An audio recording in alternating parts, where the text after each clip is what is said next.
today is called Killed by a Lion.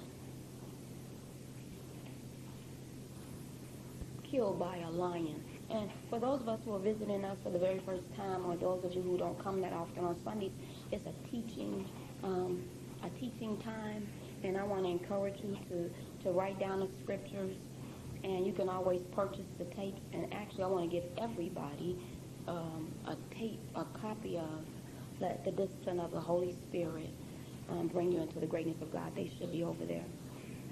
I want to give everybody one, if we can do that now. Of course, Pastor Christ, you last. If there's any left. And I think the rest of them are in the office. But don't get none of them Pastor Christ members none. But I want everybody to have that tape. And so many times we are not successful because we lack discipline in our lives. And last Sunday we learned so well about how important discipline truly is. It is essential. Discipline is essential. Now, should be a bag in there. Huh? Okay. He said we need 3. You said we need none. Huh? And we are not as successful as we could be in business, in school, in our affairs, without discipline. And you can look at your financial statements. Don't start thinking about them now. I want you to stay with me. And them NSF charges. But all of that ties into our spiritual life. And you see a church that's prospering, and you look in the Bible, anytime people were successful, they had discipline, they had structure, and they had organization. And when you think just simply something as minute as having dinner with your family, how many of us do that? I mean, you sit down, you turn the TV off even once a week. See, these all stem from something. It stems from something, and then we wonder why there's a lack of communication between a husband and a wife and the kids. And see that this communication and that the fact that there's no harmony, see, it disseminates or is passed down to our children. But listen to that tape. It's going to really, really bless you. You have to let the discipline of the Holy Spirit bring you, carry you into the greatness of God. And if you let that tape bless you, you will see manifestations if you apply it to your life, in your home, having a budget. How important is it to have a budget? And going to the grocery store without a list. You don't have no plan for your kids. They just rambunctious. It's a lack of discipline. And then when we come into the service, we wonder why come we are not victorious. But see, when we come to the services, we just come in to worship. But all the work happens outside of here. Outside of here, our kids should have chores. You know, our young girls should know how to iron, wash, clean, cook. I'm talking about more than pushing the microwave button. But it's a lack of what? Discipline. And our young boys should be taught how to be husbands in the home by dad. But if you have a TV on and I have a radio on and I have on my headphones, and then where are we talking to one another? And in my job, they call it a bottleneck. And what a bottleneck is, something is stopping the flow. A paperwork, communication, whatever it may be. And we need to open that up. Talk to each other. And you should be able to lovingly disagree. You should. But if we don't have discipline, and see it all disseminate, we bring that with us in the service. Some of you brought so many things with you today. You know, you battle, you struggle. Some of you were unprepared to meet today. And so, you know, it's sort of like not laying your clothes out at night. You have so much time when you prepare. And this is an hour to prepare. And even though you may say, you can't do nothing about the past, but today, you could start today. And when you have discipline, as my daughter alluded to so earlier today, she had to get in a special class, you know, for reading. I'm talking about sure enough struggling. But by the time she graduated from Semioff Career Academy, I think she was number 3 or 4 out of over 260 kids.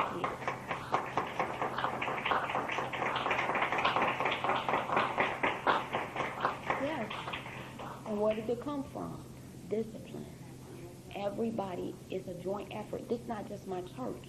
But when you feel like you belong to something, you're going to invest in it. And your marriage is worth investing in. And your children and your home. Man, I love marriage.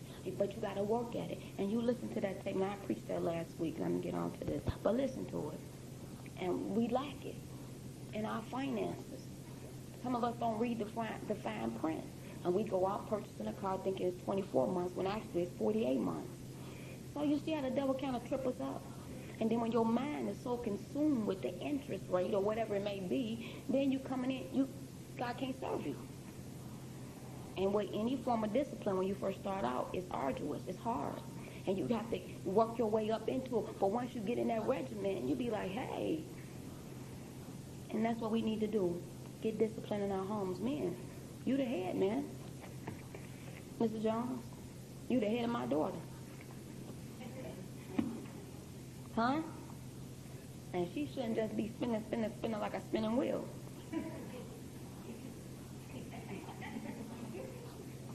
But it should be some structure. And they total opposite when it comes down to finances. My daughter spin, he's like save.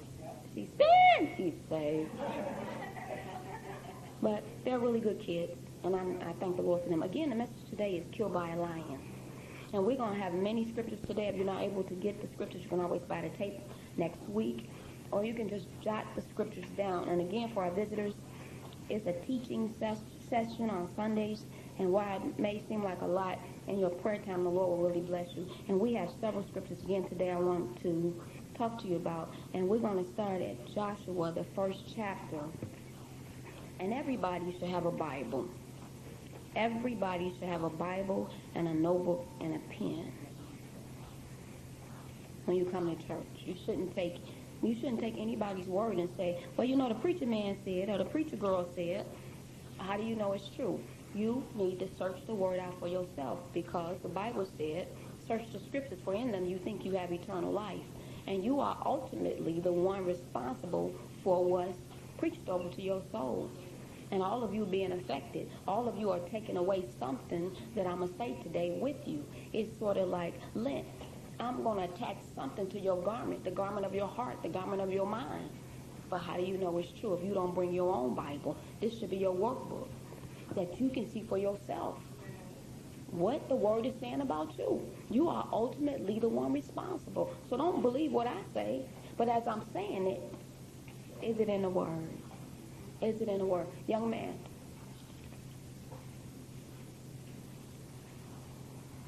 Joshua, the 1st chapter, we're going to start reading that verse number 8. And I know you wondering, where should she get that title from? But I'm going to show you in just a minute.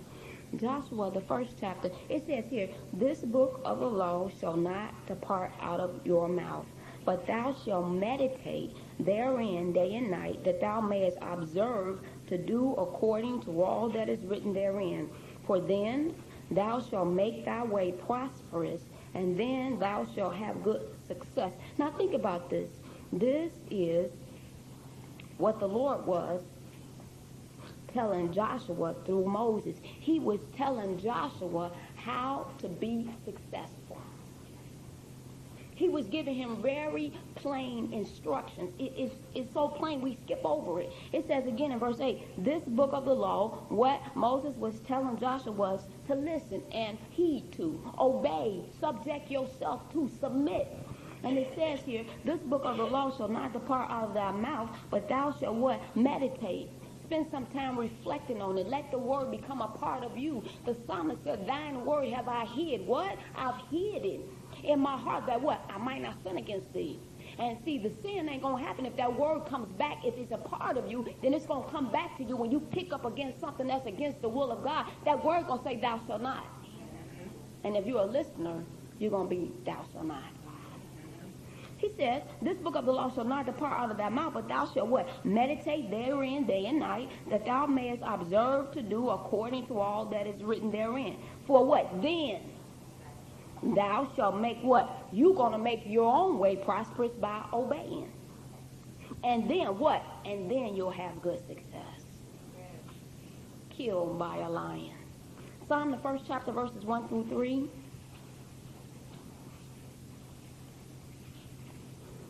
Psalm, the 1st chapter, verses 1 through 3. And it says here, blessed is the man that walketh not in the counsel of the ungodly, nor standeth in the way of sinners, nor sitteth in the seat of the scornful. But his delight is in the law of the Lord, and in his law do he what? Meditate. He's spending a little time away from folk and just being in the presence of the Lord. Meditate day and night. Verse 3, and he shall be like a tree as a result of what? Meditating on the word.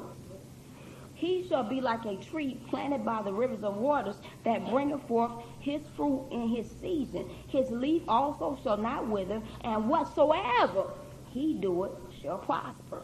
And it's so plain, but we skip over it. It's so plain that we skip over it. And you can write this verse down too. He says, Isaiah 55:2, just write it down. He says, beginning at verse 1, oh, everyone that thirsteth, come ye to the waters, that he that hath no money, come ye, buy and eat. Yea, come buy wine and milk without money and without price. Wherefore do you spend money for that which is not bread? Now the Lord was saying through Isaiah, we are hooking up with folk. We are hooking up with things, with methods that can't do nothing for us. He said, but yet you going to these things, you going these different places, you trying these different things, but yet you still coming away thirsty. Huh? If you got that? He said, oh, everyone that what? Thirsteth. Come ye what? To the waters. And he that have no money, come ye, buy and eat. Yea, come, buy wine and milk without money and without price. He says, wherefore do you spend for that which is not bread, and your labor for that which satisfieth not? He said you keep working and working and working and working and working and working and working, and you still can't get filled. You eating and eating and eating and eating and eating and eating and eating. But yet you're not getting full. Something is wrong. Something is wrong with your methodology. The way the method you using, it's got loopholes in it, because otherwise it should work for you. Killed by a lion. He goes on to say, hearken diligently unto me. That's the key. Will you listen? Will you heed today? Will you submit yourself to the word of the Lord? He said he sent his word and healed the people. His word is what we need. You don't need no more money. You don't need a different job or a new wife or a bigger house. You need to submit to somebody that's greater than you. You keep going on fumbling, mumbling, because you don't have the mind. You don't know what tomorrow holds. Some of us, you ain't never raised a child. You ain't never been married before. How you know? You don't have it all figured out. Aren't you tired of bumping your head up against the wall? He says here, will you hearken diligently unto me? And eat that what? Which is good. And let your soul delight itself in what? In fatness. Incline your ear. Listen. Listen to what I'm telling you. Listen. Listen. Submit. Hearken. Yield. Incline your ear and come unto me. Hear, and your soul shall live. I will make an everlasting covenant with you, even the sure mercies of David. He's saying, will you listen? Will you listen? And we're going to find out today as we go to 1 Kings, which is our lesson text today, that somebody was killed by a lion because they wouldn't listen.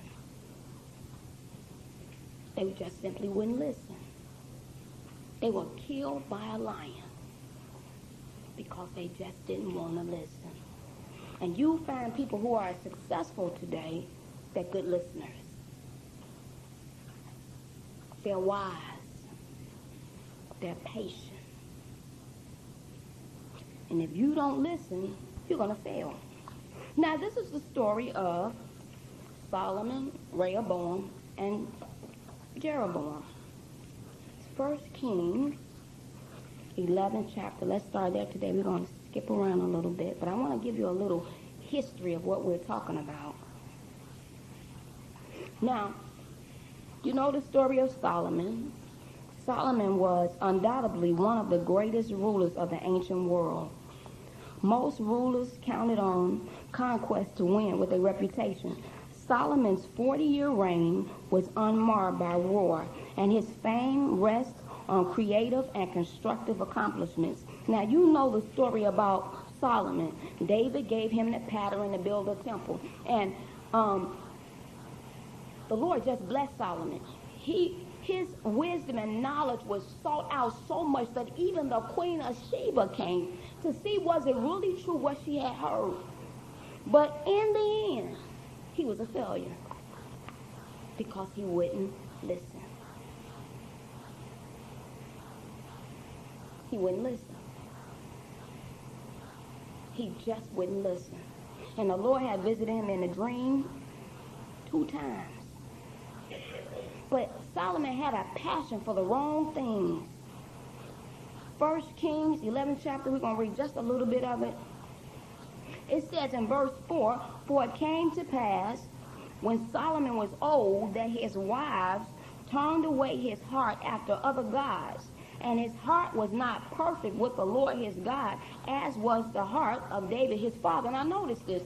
When David died, you remember the big battle that was going on, because I think it was Adonijah who tried to secretly put himself on the throne. And so on David's deathbed, I think it was Bathsheba and maybe it was Nathan who had to go in and secure the crown for Solomon. And even after all of this, when you know the history and the story of Solomon, Solomon was God's gift to David, even though he had committed adultery with Bathsheba. And once the sin was paid for, to show David how much he loved him, he allowed the blessing to remain in his seed and allowed Solomon to build him the greatest temple ever. But in the end of the day, at the end of the day, it was worthless. His life didn't count for nothing because he wouldn't listen. He wouldn't listen. He wanted his own way. He was blinded by the passion for women. Now think about, if you know the history, and sometimes in studying the scriptures, to get true understanding, you got to go into the history of what was happening during that time.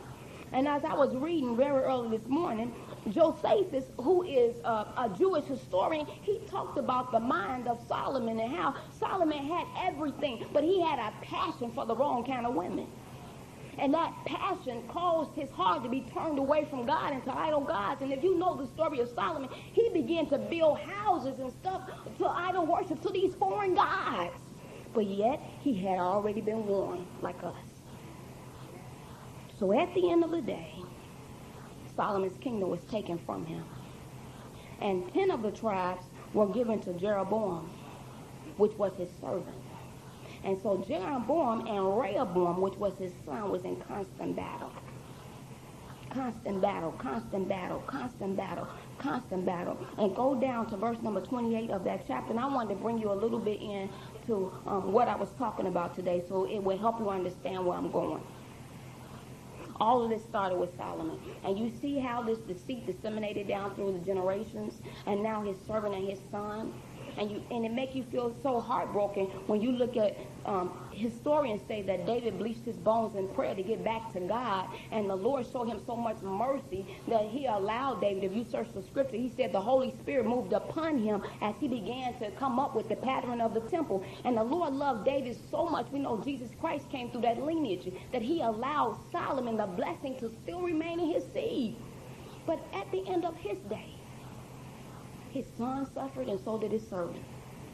And all those people that was up under him. Why? Because Solomon would not listen. And it says here in verse number 28 of 1 Kings, the 11th chapter, it says, "And the man Jeroboam was a mighty man of valor. And Solomon, seeing the young man that he was industrious, he made him ruler over all the charge of the house of Joseph. And it came to pass at that time when Jeroboam went out of Jerusalem that the prophet Ahijah, the Shilonite, found him in the way, and he had clad himself with a new garment, and they were alone in the field. And Ahijah caught the new garment that was on him and rent it in 12 pieces. And so as you know the story here, the prophet came and was telling Jeroboam that the kingdom was going to be taken from Solomon, but one tribe was going to be remain in the family because of David's faithfulness, but Jeroboam would be responsible for 10 of those tribes. Now Jeroboam again was the servant of Solomon, and because Solomon would not listen to God, the Lord took all that he's had and not only took it from him, but gave it to his servant. Think about this. You working in a factory. You working. Now you got this buddy working, and you just constantly kicking against the prick. They change your schedule. You fighting against that. They want you to work. Oh, everything they do, you just don't want to listen. Not only do they demote you, but they promote your best friend, and y'all still got to work together every day, side by side, because you wouldn't listen. See, God got a way of getting our attention. You can't go to another job. You don't have the education or the background. You ain't qualified. So because you wouldn't humble yourself, this is what it's all about. Because you wouldn't yield, you wouldn't submit, now you're humiliated. Now you're humiliated.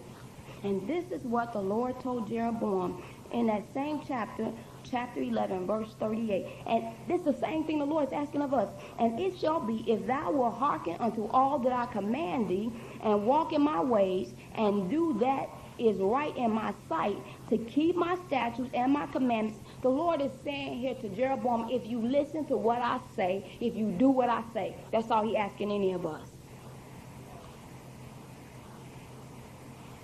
Listen. Listen. And take heed. That's what the Lord is asking us today. To listen and take heed. Because you're grown, that don't mean nothing. Somebody's still telling you what to do if you're getting a check. From somewhere, anywhere. If you get SSI, every now and then you got to go clock in or they clock you off, don't they? Huh? If you get in this car, what's this car you can go buy groceries with? Link card. If you don't link with them, they unlink you. So everybody is responsible or have to answer to somebody. But if you don't listen, you become the loser. And this is all the Lord was asking Jeroboam to do.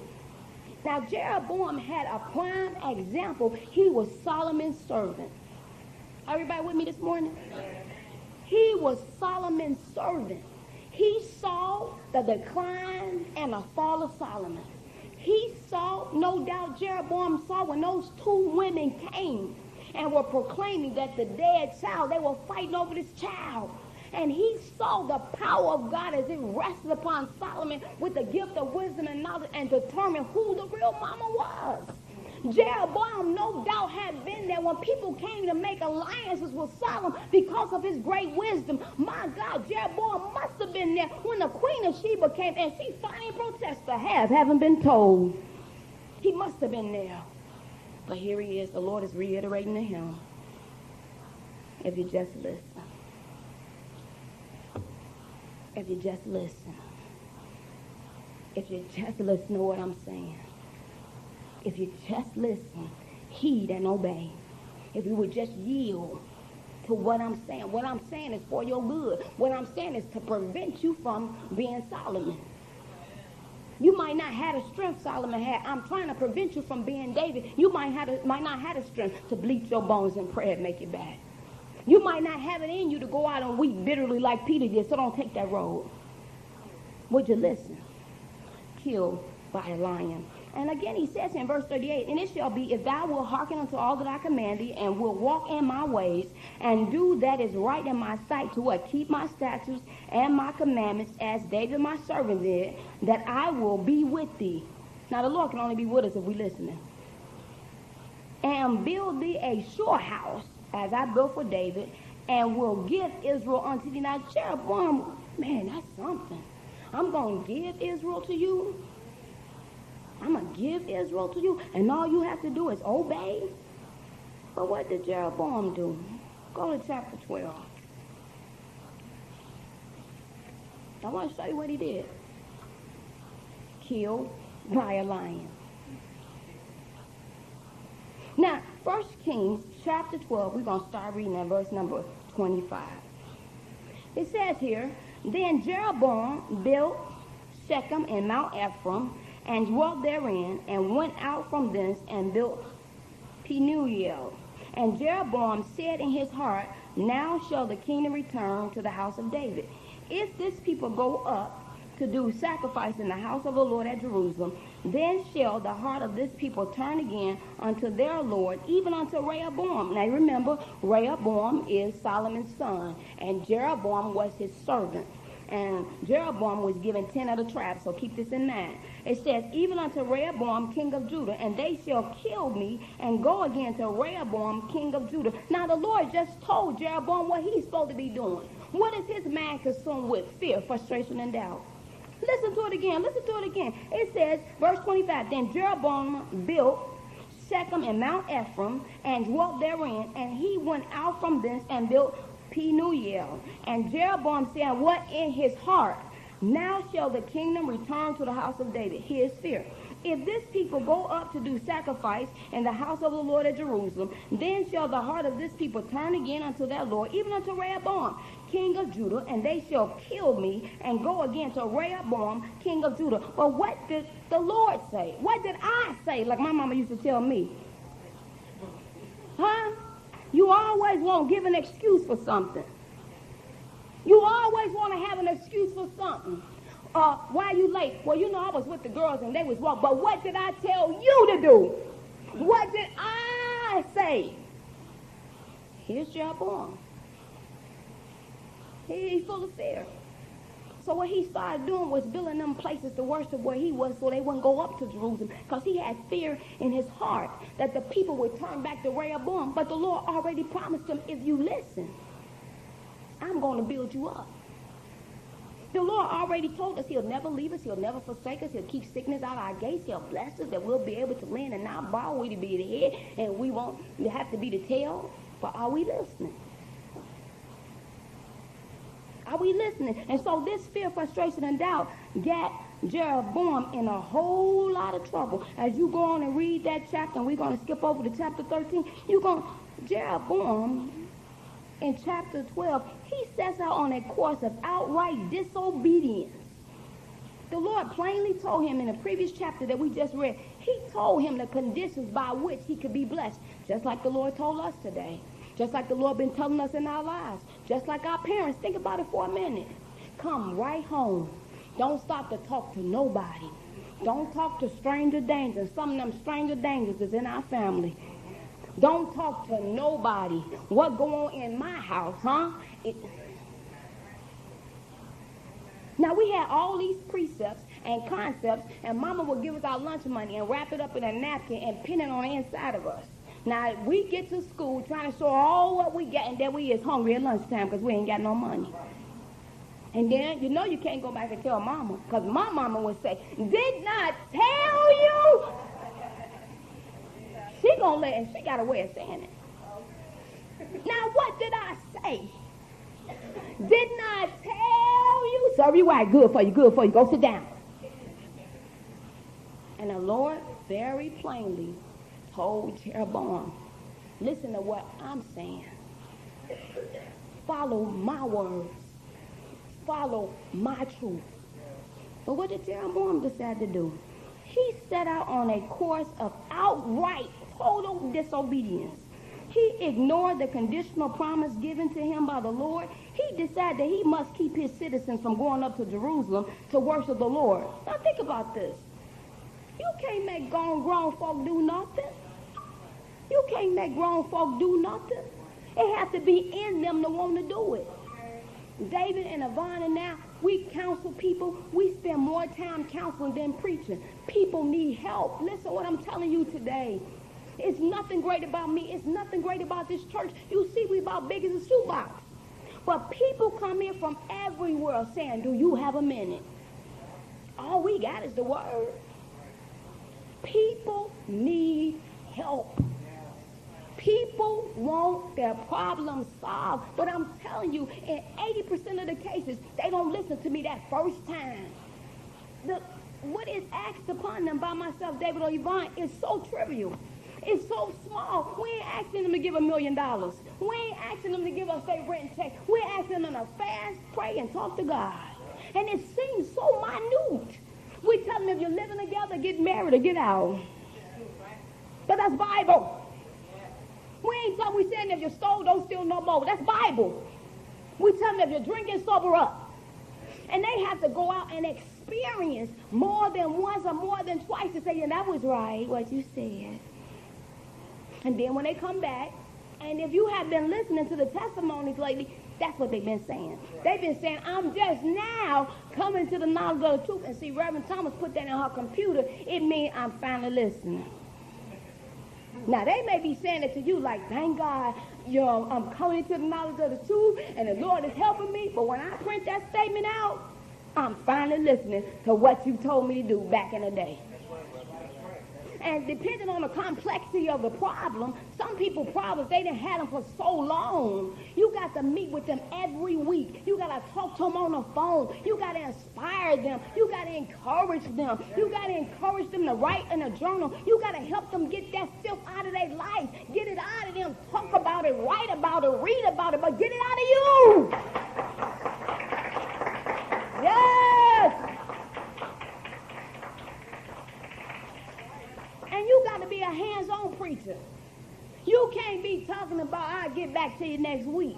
No, depending on the travesties, the pain, the anguish, the depths of the scars, they can't wait till next week. But all I'm saying is when you come, do what we say. Because we're going to say, didn't I tell you? But we just going to say it with love. You're going to walk out happy. Then when you get home later, you're going to be like, they told me off, but it was so good, I didn't even realize they was telling me off. Can I get an amen? Love. When nothing else could help, love lifted me. I was sinking deep in sin, far from the peaceful shore. But the master of the sea, he heard my despairing cry. From the water lifted me. Now safe in my eyes. Safe in my eyes. Yes, but you got to listen. You got to listen. But you got to listen. You got to listen. You got to listen. Killed by a lion. But you got to listen. And it goes on, it tells you all the damnable things that Jeroboam did. Now, he outrightly disobeyed God. And that brings us to chapter 13. Killed by a lion. Now, the Lord set up shepherds over you to help you, to warn you of destruction, as we're going to see here. It says in verse 1, 1 Kings 13, and behold, there came a man of God. Now, underline that if your Bible is a workbook, because we're going to do some parallel reading in a minute. Y'all do that? Since we teach, and my Bible is our workbook, we write in it, we draw lines, we get color markers, we make notes, and then if it wear out, just get a new one. We're in the United States of America. Get you a new one. But I ain't going to write in my Bible. What I got it for? Well, you know, it's so pretty. I mean, and some of our Bibles look like the day we bought it, and we done had it about 5 years now. No, it's your workbook. It's your workbook. And don't be trying to be all proud and puffed up. You know you can't see that little print. Stop playing games. Go get the giant print. Huh? Now, I wasn't going there, but since you did. Get what you need. Huh? If you need, they got some reading glasses at Walgreens, and I know they work. Some of us need bifocals. Reverend Thomas, I got a few pair. When I'm at the computer, I can't see none. I got to take these off and put on the other ones. Then when I'm driving, I got to put these back on. Then if I go someplace that ain't bright enough, I got to take these off, put on my old ones so I can see what you're saying, because the tint is too dark. So I got a few issues going on. But what I'm glad about is I recognize that about myself, so I just carry them with me everywhere I go. I go and check out the light. Yeah, I can keep these on today. Huh? But you learn, all of us learn differently. Some people learn by audio, visual, what they see. Some people learn by repetition. That's the way I learn. I got to read something over and over and over again. I got to go to really understand it. I got to go back and do a little history on it. Then when I read the word, now it comes to life to me. But everybody learns different. My daughter, Shanice, she has a photographic memory. As you're going to see tonight, she can get something the first time. That's why I'll be trying to listen to that stuff you be saying about in school. Because you done already proven to me that your mind is good.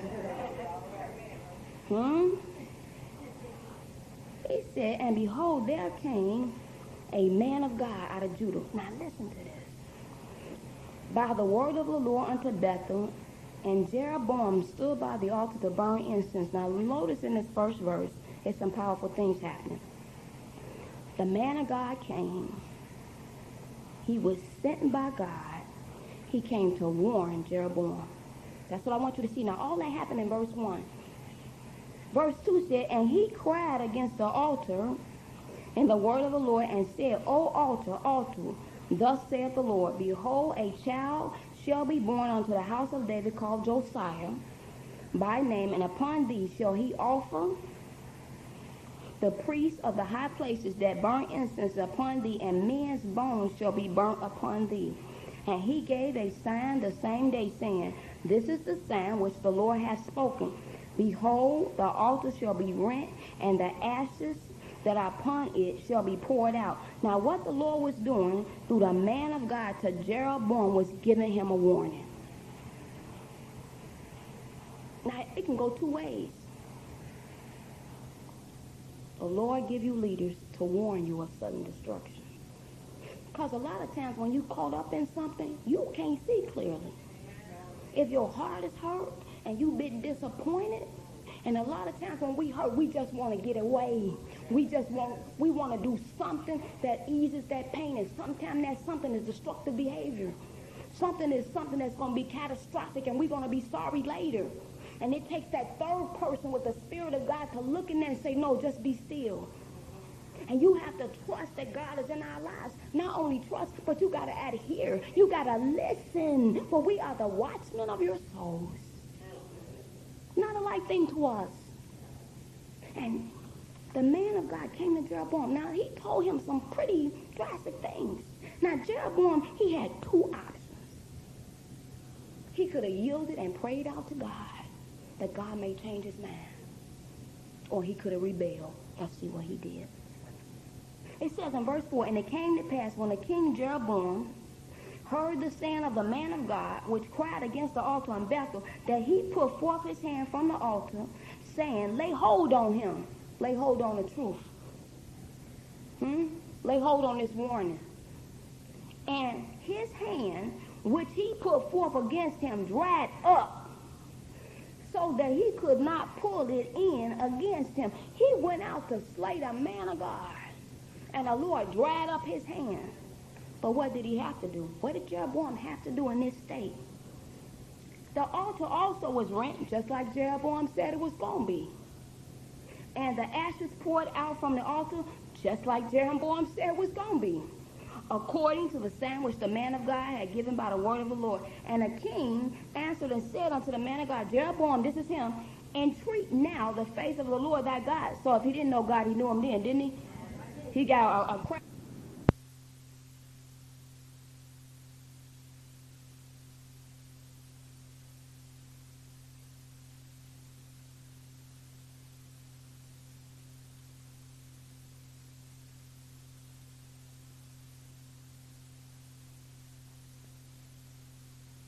So if he didn't know God, he knew him then, didn't he? He got a crash course, what? He knew him then. And pray for me. So let's think about this for a minute, killed by a lion. So he didn't listen at first. He didn't listen at first. But this instance caused his eyes to be open to say, now this should have confirmed this message didn't come from Jeroboam, but the Lord himself had sent Jeroboam to him to say something is going to happen. And so Jeroboam is acknowledging in verse 6 that God is God. And the king answered and said unto the man of God, entreat, pray for me now that the face of the Lord thy God, and pray for me that my hand may be restored again. And the man of God besought the Lord, and the king's hands was restored him again, and became as it was before. You think Jeroboam started listening to the Lord? Killed by a lion. Listen to it.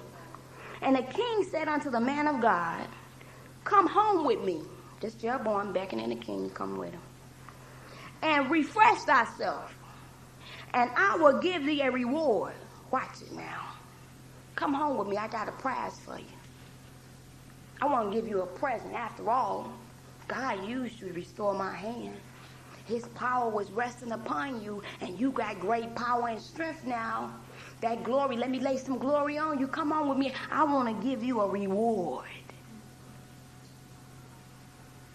Verse 8, and a man of God said unto the king, if thou wilt give me half thy house. Now, why do you have to say that? Why you got to go that far? But notice his spirit. That's what I want you to pay attention to, was his spirit. And some of us, we have that same spirit. We want to shine. We want glory to be on us. But watch it. And a man of God said unto the king, if thou wilt give me half thy house, I will not go in with thee, neither will I eat bread nor drink water in this place. Now here was his commandment before he started out. Verse 9, for so was it charged me by the word of the Lord, saying, eat no bread, nor drink water, nor turn again by the same way thou camest. Isn't that what the Lord is telling us today? Go away and sin no more, lest the worst thing come upon you. That's what he told him. He said, don't go back the way you came. Don't drink nobody's water. Don't eat nobody's bread. Don't go on nobody's house. As a matter of fact, don't even go back the same way you came. Isn't that what he told us? Go away and sin no more, lest the worst thing come upon you. You had trouble drinking. Don't even pass it by. Don't even go into a saloon or greet a neighbor. Wait till they come out, email, fax them in, whatever you got to do. But isn't that what he told us? Isn't that what he told us? You had trouble with stealing and lying. Don't put yourself in a compromising situation. He said, don't go back the way you came. That's what he's telling you. Don't go back the way you came. Killed by a lion. It says, so he went another way and returned not by the way that he came to Bethel. So he thought, okay, it's good. Everything's fine. Everything's fine. Everything's fine. I didn't go the way. I did what he said. But did he do it with his whole heart? Now there dwelt an old prophet in Bethel, and his sons came and told him all the works that the man of God had done that day in Bethel. The words which he had spoken unto the king, them they told also to their father. Otherwise, somebody was watching. Somebody was watching the prophet, just like they watching you. They watching you. They watch everything you do. They don't care what you saying, but what are you doing? You might say you're holy, but what they see is a whoremonger. Huh? Might say you love, but hate come out your mouth. Say they was watching him and they went back and told their daddy what they saw. Killed by a lion. It says in verse 12, and their father said unto them, what way went he? Where he go? For his sons had seen what way the man of God went, which came from Judah. And he said unto his sons, saddle me the animal. So they saddled him the animal, and he rode thereon. And he went after the man of God, and found him sitting under an oak. And he said unto him, art thou the man of God that camest from Judah? And he said, I am. Then he said unto him, come home with me and eat bread. The same temptation. And he said, I may not return with thee, nor go in with thee, neither will I eat bread, nor drink water with thee in this place. For it was said to me by the word of the Lord, thou shalt eat no bread, nor drink water, nor turn again to go by the way thou camest. So to me it sounds like he trying to reassure himself that he ain't going to drink no water, that he ain't going to eat no bread, that he ain't going to go the way he came. Just like some of us, maybe not you, but, hypothetically speaking. I would never do that. Child, if it was me, I wouldn't take that dirty rascal back if you paid me. You ought to leave him, and you home alone. Listen to me, married couples. You better watch yourselves. That devil after you. You better watch yourselves. You better watch yourselves. Who you trying to convince? Man, I would never leave the church. I'm going to be there with Reverend Thomas, boy. I done heard that so many times. But you start telling people about their sins. Because, see, the presence of the Lord that you felt today is based on condition. If I knowingly am aware that you're not living right and I let you go, then his presence cannot stay here. You're not worth that to me. His presence is what I need.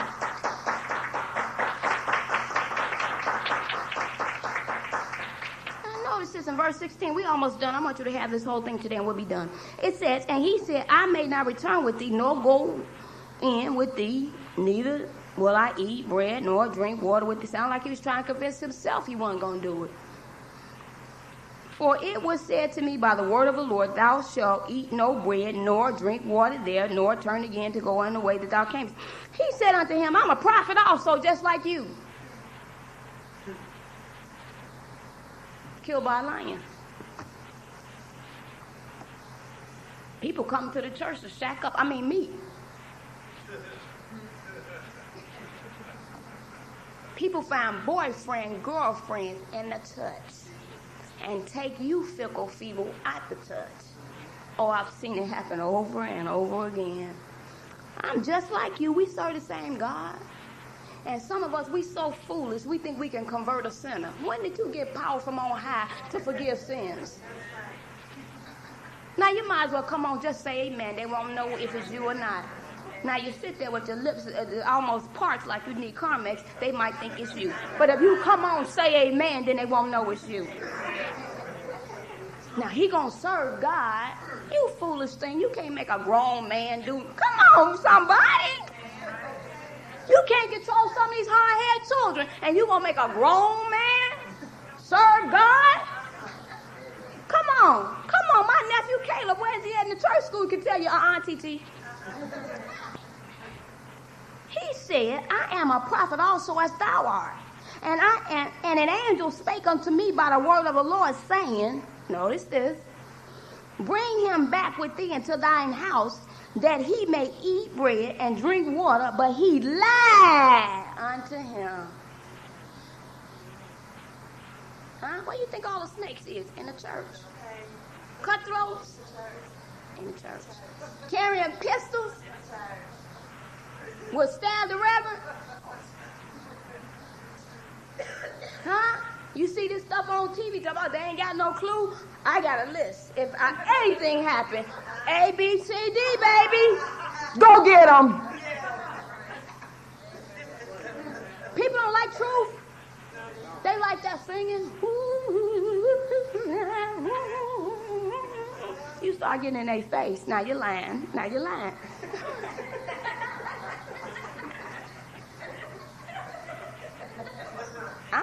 I'm talking about what I know. Fussing. Here come me and David about 2 a.m. We come over there. We found out you was the skunk. You always pointing a finger at her. Every time I done told her, now you know we supposed to be showing love, and I've been trying to be sweet to her, but the boop, I be like, whoa, the boop.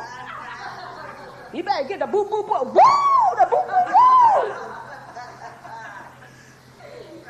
I be like, I know what's going on. You need regeneration, bro. Then the boop, boop, boop, boop, boop. I was like, whoo. But I don't never tell nobody. Come back to church, we all be here. But I have my eye on you. He said, I'm a prophet just like you. Now, where did the man of God, the prophet, get his orders from? We are so easily persuaded from the things of God. The Lord saved you. He cleaned you up when that hour of desperation, you didn't care if a donkey was talking to you. You knew that it worked for you. It got you out of the situation we're in. And now all of a sudden, mama know better than God? Come on, somebody. Daddy know better than God? All of a sudden, staying home appeases you more than being in the house of the Lord with the saints, where you get strength, where the anointings falling, where you can get peace of mind and even get your body healed? Come on, somebody. Come on. And what they telling you? I'm just like you. I'm just like you. Let me talk to the visitors. Now, this past month, we've been really working. We've been humping. People been twisted up, tied up, hot, because we've been working. But this our lives. This our lives. When we were in the world, the devil prostituted us. Whatever he told us to do, we did it. We did it for however long he said do it. We did it 7 days a week, 24 hours a day. And now we ask you to come out every day for a skit, and you got to wash. You wasn't washing in. Dummy. Now, that's a real dummy. Now, you was out in the world talking about that minute mention, whatever it is. Huh? Killed by a lion. Huh? Now it says 19. So he went back with him. And I'm almost done. And did eat bread in his house and drink water. Now let me show you how magnificent God is. Now remember, the prophet lied to him. But look what happens. And I challenge you to read this over and over and over and over and over and over and over and over again. 20, killed by a lion. And it came to pass that as they sat at the table, that the word of the Lord came unto the prophet that brought him back. Now the Lord opened up the mouth of the lying prophet and gave him, thus saith the Lord. You talking about coming after you. You talking about coming getting in your face. Huh? And cried unto the man of God that came from Judah, saying, thus saith the Lord, for as much as thou hast disobeyed the mouth of the Lord, and hast not kept his commandment, you wouldn't listen, which the Lord thy God commanded thee, but you came back and hast eaten bread and drunk water in the place of the which the Lord did say to thee, eat no bread and drink no water. Thy carcass shall not come unto the sepulchre of thy fathers. Otherwise, you ain't going to be buried with your daddies. That got to be freaking him out right about now. I ain't going to be buried, dead, sepulchre, death. What are you talking about? You lying to me again? What you doing? And it came to pass, after he had eaten bread, 23, and he was so deceived, he couldn't tell that was the mouth of the Lord speaking. Because if he had been made aware that was the mouth of the Lord speaking, that allowed him to still eat bread and drink water. Come on, you getting ready to die, boy. Go down there and tell Hezekiah, I said, get your house in order. You getting ready to die. Huh?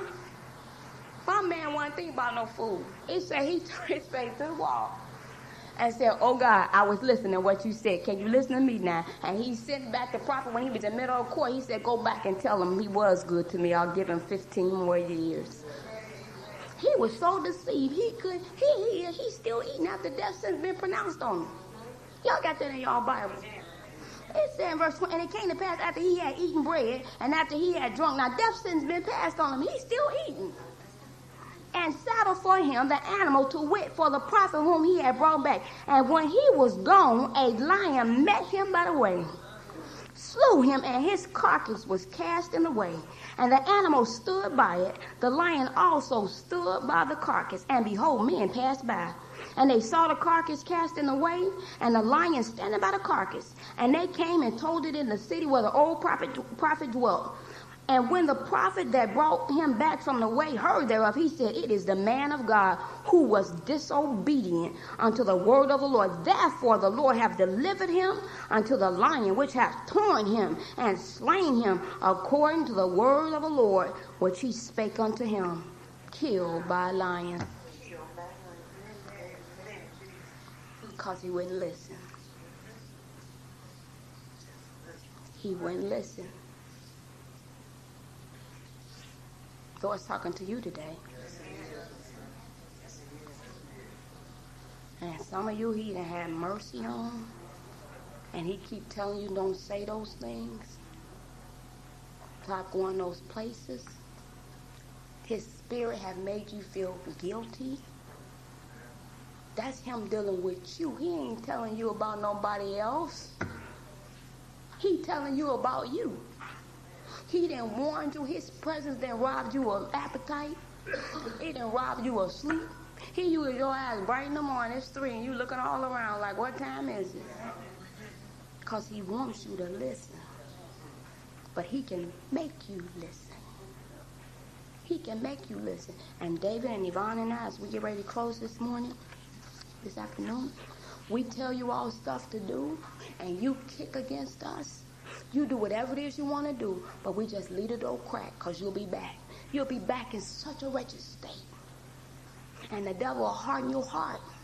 Make you think, you young people, we don't want you to have fun. But we already know that the end of that way is death. It's a way that seems right. It seems right. But it's not right. It's not right. It's not right. I don't care what these people doing in these schools. My daughter kept her virginity until she got married, and she had something to offer somebody. Killed by a lion. And the Lord told Ezekiel, he said, Ezekiel, all souls are mine. The soul of the son, and the soul of the Father. And he said, if you fail to warn them and they die in their sins, I'm going to get them, but I'm going to require their blood at your hands. But I thank the Almighty God today. I've delivered my soul today. I've delivered my soul today. Yes.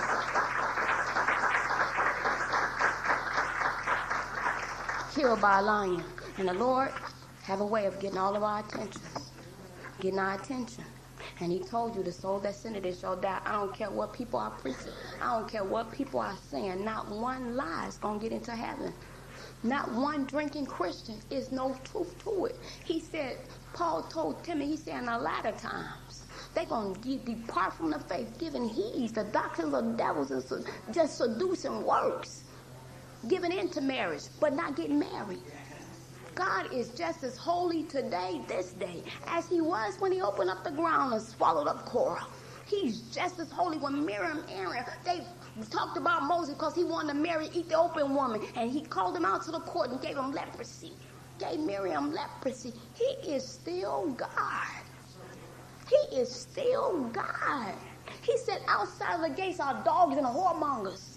He said in Galatians the 5th chapter, if you practice any of these, you will not see the kingdom of God. Killed by a lion because you don't want to listen. Some of you, you're so stubborn. You just rebel against what I say. Your heart's so hard till one day the Lord's going to turn you over to a reprobate mind. And that's something when your mind is bad. You don't know if you're coming or going. And you think the Lord giving you something about somebody else. No, joker, it's about you. And he said, I'm going to visit them. Search the scriptures for in them. You think you have eternal life. He told them over and over again, I'm going to visit them. Oh, wicked Ahab. He was so wicked. He said he was the king that caused Israel to sin. He was so wicked. But when a prophet came and told him what was going to happen to him, he rent his clothes. He started listening to God. And the Lord said, look, at even old wicked Ahab humbled himself. But the judgment is going to fall in his house. But I'm going to make his son pay for his sins. Think about it. Killed by a lion. What will you do today with such a message? You young kids, hell haven't enlarged itself for you. You're so stubborn. You rise up against your parents. You better read Ephesians the 6th chapter. He said, if you don't obey, you cut your life short. You cut your life short. You cut your life short. And you don't want to listen to the leaders that's in the church. Listen, we up all night praying, fasting. I don't know what they do at other churches. I'm not old, but I'm over this church. And I'm careful with what I say to you because I'm responsible. And I'm training these people here. They responsible for what they say. They responsible. They got to read this Bible. They got to know this Bible. They read these books from our home church. They got to know what they talking about because I hold them highly accountable. But will you listen? Will you listen? You come with problems and situations, and because we don't tell you what you want to hear, then you curl up in your spirit and you think we don't know it. And then when you all tangled up and shook up and wrapped up, we got to come with the word to unravel you. And some of you still getting unraveled, aren't you?